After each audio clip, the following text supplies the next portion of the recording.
46. This is the age of life. Personal life of Christ. Kasi, ano na po ito eh, Son of David na ito, buhay na po ito. Hindi na po ito laro. Nasa dulo na tayo. Okay?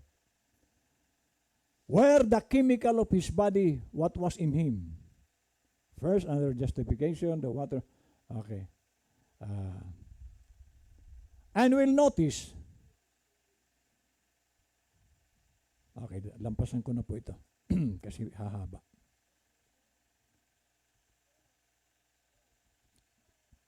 Dito po sa they don't, ito na po yung mga taong walang kagalakan o kaya'y mga wala sa mensahe, kasama na yon. They don't understand. Eyes and can't see. May mata sila, pero hindi nila makita. Ears and can't hear. May tinga sila, pero kahit anong mensahe ang bitawan mo, wala silang naririnig. At maaring dito rin sa atin, baka nangyayari din ito. Nagbabasa ka, wala ka nakikita. Maraming pwede ditong makita, hindi mo makita. Kasi sinabi ng prophet yan. Eyes and can't see. Ears and can't hear. May tenga ka nga, pero yung mensahe na bibitawan dito, hindi mo naririnig. Anong ibig sabihin naririnig? Narinig lang ng tenga mo, pero yung spiritual ear mo, wala. Ngayon, bakit nangyayari yon? Sabi rito. Nandiyan na? Ayan. God only opens eyes as He will. So kaya pala may mga bingi, si Lord po pala ang nagbubukas. Kung sino lang ang bubuksan niya. Kaya pag hindi ka binuksan, kahit na nakaupo ka dyan, uuwi ka zero. Wala kang dala pag uwi mo. Wala ka narinig. Kasi Diyos lang ang pwedeng magbukas ng pangunawa. Kaya huwag tayo magtataka, bakit ang iba zero? Kasi ang dahilan sabi niya, God only opens eyes as He will. Kung sino lang ang gusto niyang buksan ang mata. Hindi po lahat. He hardens who He hardens. Kung sino yung patitigasin niya, kaya huwag kayo magtataka, bakit mayroong mga matitigas? Pinatigas po ni Lord yan. Kaya mapalad ka kung pinapalambot ka pa. So, kasi bakit may mga hindi masaya? Si Lord din pala yun. Wala tayong magagawa. Hanggang po nagawa tayo. Amen. Kasi sabi rito, He hardens who He hardens.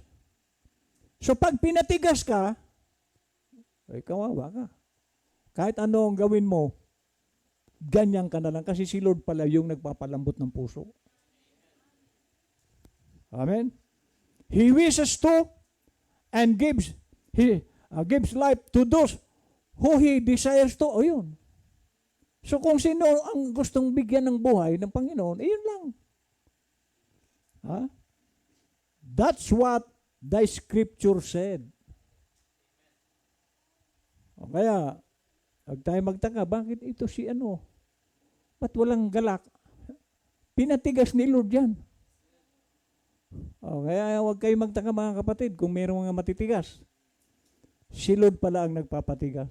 At kung pinalambot ka naman, magsaya ka. Masaya kang naglilingkod. Hindi. Kung ikaw lang, baka hindi ka masaya. Pero dahil binigyan ka ni Lord ng kagalakan, mapalad ka. Amen. 52.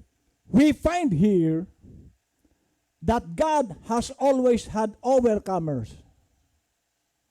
So, sa Panginoon, hindi mawawala ang mga nagtatagumpay. Pag nasa Panginoon ka, hindi mawawala yung mga mananagumpay. So, anong ibig sabihin? Ang magtatagumpay lang dito mga kapatid, yung mga talagang tinawag ni Lord. He's had overcomers in every age. So, sa panahon ni na Pablo, Iranyo, may mga nag-overcome din doon. Sa ating panahon, meron din dito na overcomer. There's always, every time, in every age that there's been on the earth, God has always had somebody He could put His hands on as a witness in the earth. So, ito na po yung mga pinagkakatiwalaan ni Lord. Meron siya.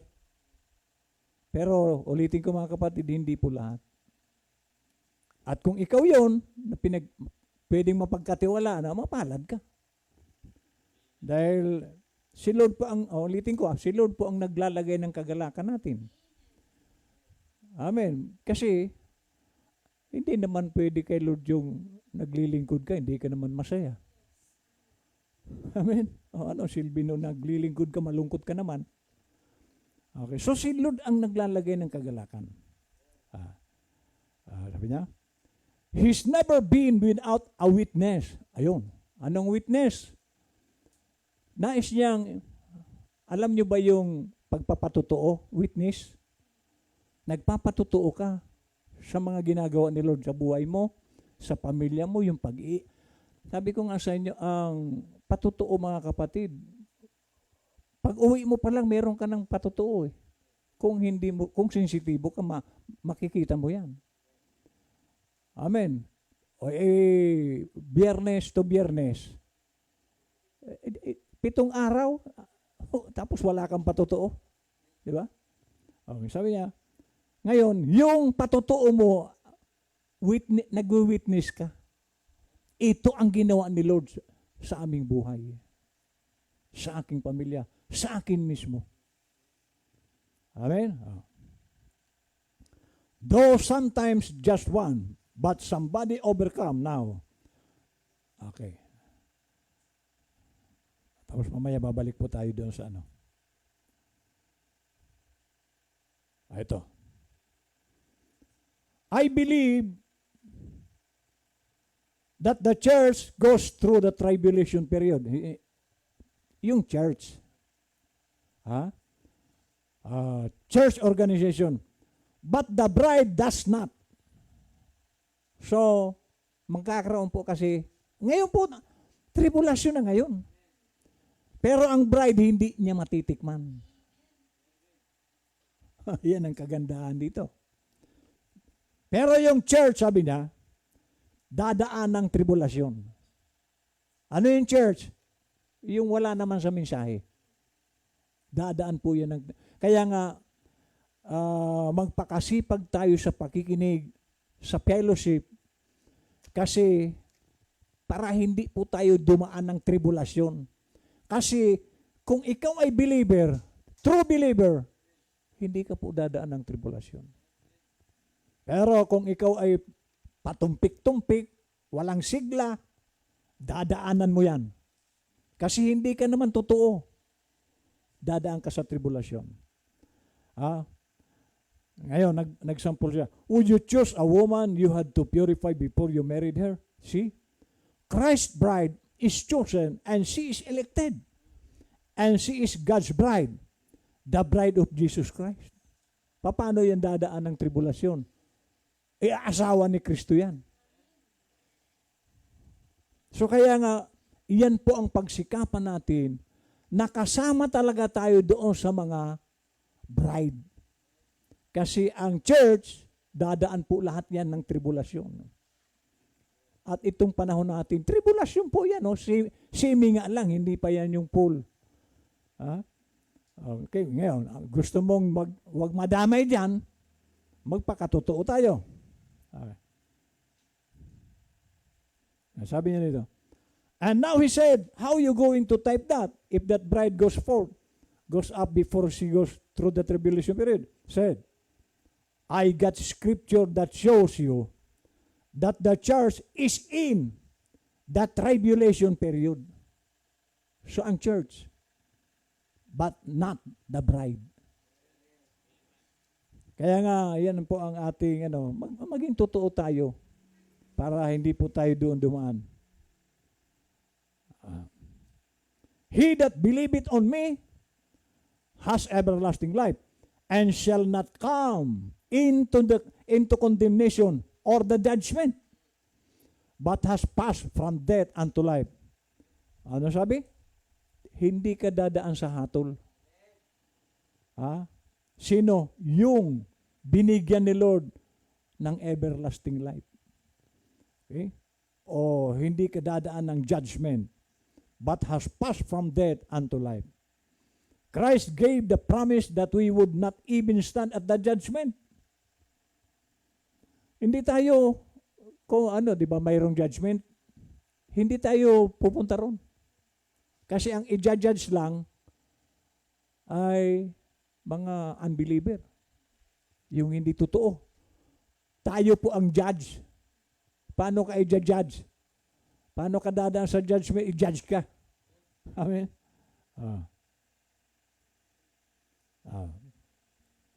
Dito po sa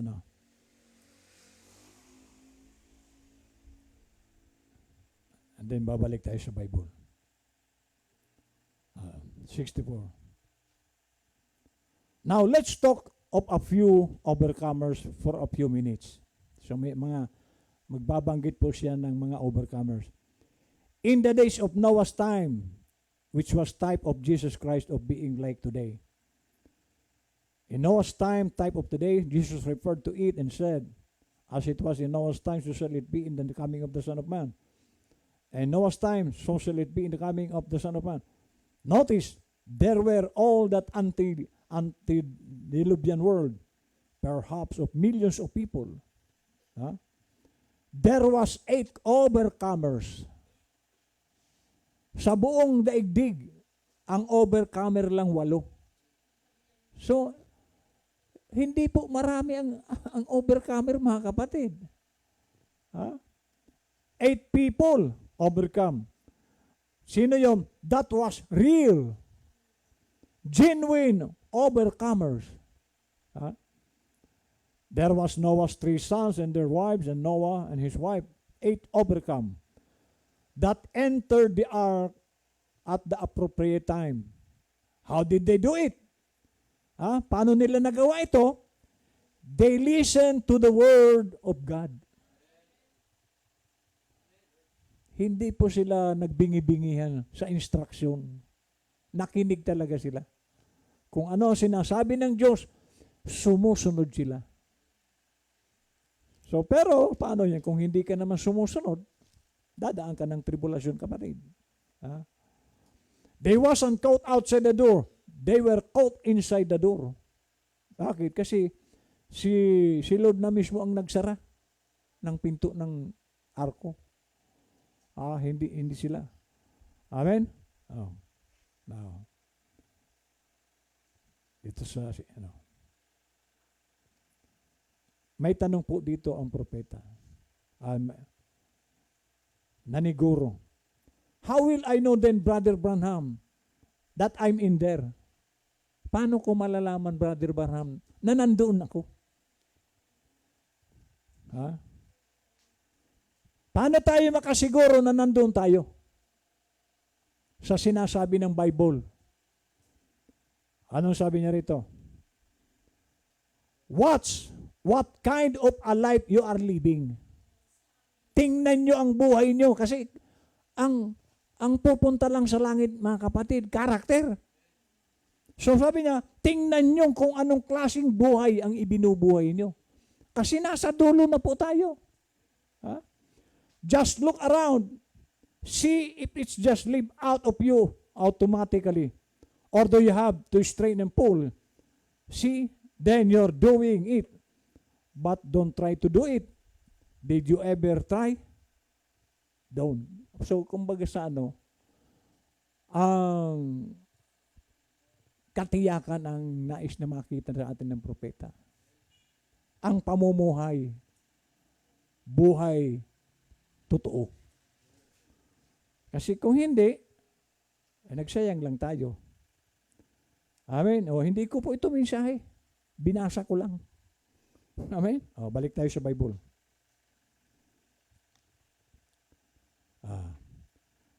Blessed is that servant whom his Lord, when he cometh, shall find so doing. Sumapala daw yung alipin na pagdating ng kanyang Panginoon, dinatnan siyang nagtatrabaho. May ginagawa. At ngayon po, noon, ganon. Pero ngayon kasama mo si Lord. Ibig sabihin, lahat ng oras, nakikita niya kung gumagawa ka kay Lord. Alam niya kung hindi ka naman talaga naglilingkod. Alam niya yun. Kasi ang Panginoon ngayon, nasa tao na. Hindi katulad nung araw, nandoon sa pillar of fire, pillar of cloud. Ngayon na nasa tao na. Paano natin maitatago kung tayo'y talaga trabahador ng Panginoon? Sabi niya, mapalad yaong alipin kung dumating ang kanyang Panginoon ay maratnan siyang gayon ang kanyang ginagawa.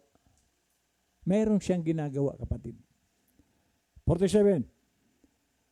Katotohanang sinasabi ko sa inyo na sa kanya'y ipagkakatiwala ang lahat niyang pag-aari.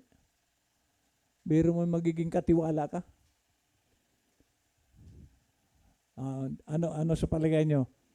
Kumbaga sa Pilipinas, si Marcos ngayon, sa dami ng tao, sa Pilipinas, 120 million plus. Bigla kang pinatawag. Felix, laka ba? Gagawin kitang katiwala ko rito. Ano kaya ang maramdaman ni Felix? Ang daming tao sa buong Pilipinas. Felix Lakaba pa yung tinawagan. Ganon po si Lord. Ang dami pong tao. Hindi po lahat binigyan ng pagkakataon na maging, kasi ang dito, sabi nga kanina, sa 45, sabi niya, whom his Lord hath made ruler over his household to give them meat.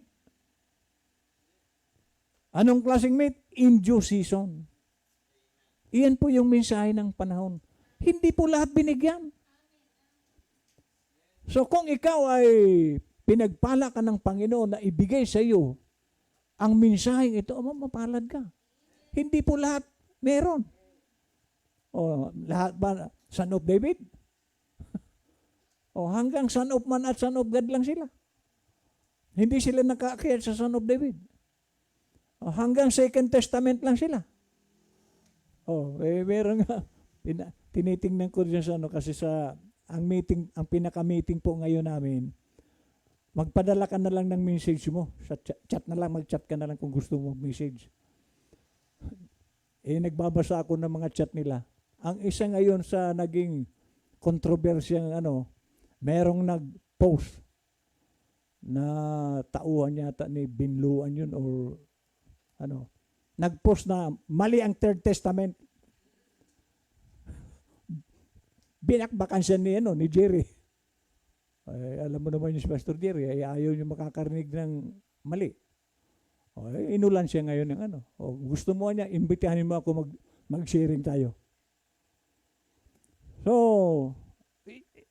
may mga taong hindi po pinagkalooban ni Lord na makaunawa nito, na naunawaan natin. Amen? At ang binanggit dito, dalawang karakter. Faithful and wise. Hindi ito mararanasan pag hindi ka matalino at tapat. So ang pinagkakalooban lang ni Lord ng kaalaman na ito, mga faithful and wise servant. Okay. Mapalad yaong aliping kung dumating ang kanyang Panginoon, maratnan siyang gayon ang kanyang ginagawa. Katotohanan sinasabi ko sa inyo na sa kanya ipagkakatiwala ang lahat niyang pag-aari. Grabe ito, no? Ha? Datapat kung ang masamang aliping yaon ay magsabi sa kanyang puso, magtatagal ang aking Panginoon at magsimulang bubugin ang kanyang mga kapwa alipin at makipagkainan at makipag-inuman sa mga lasing. So may mga sa ayaw natin at sa gusto, meron pong hindi tapat. Walang saysay sa kanila si Lord. Kahit anong marinig ng may mga ganitong taong, kahit anong marinig, walang saysay. So sabi niya, kapag ganun ang tawag ni Lord sa ganun, na hindi mapagkakatiwalaan, masamang alipin. Yun na masakit. Kasi ang tinutukoy ditong alipin, mga mananampalataya po ito. Pero masama nga lang. Merong wise and faithful. Pero meron ding aliping masama. Sino yung masama? Hindi po sila sumusunod. Okay? Okay? 50. Darating ang Panginoon ng aliping yaon sa araw na hindi niya hinihintay at oras na hindi niya nalalaman. At siya'y babaakin.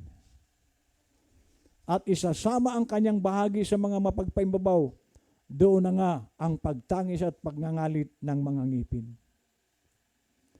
So, at sinabi rin ng prophet yan na, in every church, there is always 3 kinds of believers. Wala tayong magagawa. So, kumbaga, para na rin sinabi ng prophet, sa isang iglesia, mas lamang yung hindi totoo. Kasi 3 bahagi. Mabuti sana kung marami yung 2 bahagi yung totoo. Pero 3 nga eh. Unbeliever, make believer, true believer. Ito lang yung tama. Ayun 2. Yan sabi ng prophet, in every church, laging 3 ang uri ng mananampalataya. So kaya nga, kasi po ang in-example po ng Panginoon na ang kanyang pagpipili sa bride and groom. Tingnan nyo, si Esther, si Queen Esther, bago ito pinakasalan ng hari, 1 year, na minasahe sa langis ng olive oil na mabango. Minasage talaga. Pinaganda. Pinakinis. Natural po yun. Na bago ka haharap sa hari, makinis ka. At dito, ganun din, bago ka mapangasawa ng Panginoon, malinis ka. So, yun po yung mga example. So, hindi po mag-aasawa si Lord ng marumi. Hindi siya mag-aasawa. Pipiliin din niya ang mapapangasawa niya. At dito pinakita sa atin, faithful and wise servant. So yan po ang ating pagsikapan na tayo ay maging bahagi sa kategoryang ito. Na kasi sabi ko nga sa inyo nung Sunday, ang wise po hindi yan mahihila ni Satanas. Kumbaga sa tingnan niyo po ang mga matatalinong mag-asawa. Kahit mag-abroad yan, kahit sino sa kanila mag-abroad, ang utak nila umaandar. Ba't ako magkakabit? Mahal ko ang pamilya ko. Amen? So ginagamit nila ito. Ayaw nilang masira ang pamilya. At gano'n sa bride, iniisip niya na ayaw niyang bigyan ng kalungkutan ng asawang Kristo. Kaya tinawag siyang wise. So, paano mahihila ni Satanas yan?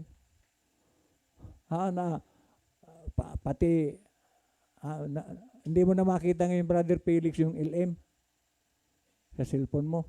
Pero may cellphone ka. Pero yung LM, hindi mo na makita. Yan. Bulag na sa LM. Lame ang gusto ko eh. Oh.